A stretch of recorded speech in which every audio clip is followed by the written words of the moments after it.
So next one is a pancake variation with a bit of QL, so quadratus lumborum stretching, so we can actually start to focus on lengthening out that lower back, especially for those people with lower back issues. So we're going into a straddle.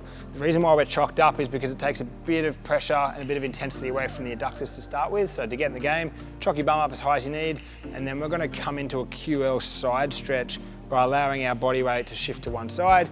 Our QLs work both unilaterally and bilaterally, so if we go to one side, we can strengthen and lengthen out this quadratus lumborum. The reason why we add a weight is because it actually helps us pull into that stretch. So you're not going to overdo it with a 2 or 3 kilo weight, but you might actually find that you get a lot more stretch. So to start with, elbow bent, if you wanted to make it harder, you could go straight arm and really see yourself get pulled into that stretch. Another way you can do it is play around with your shoulder rotation. So if you lean further forward, you're going to feel a lot more stretch through the QL and the erectors.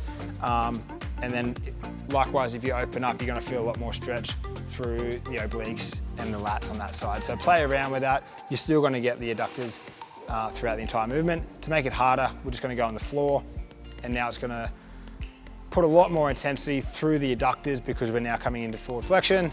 So you can just play around with the same variations, but just lower on the floor.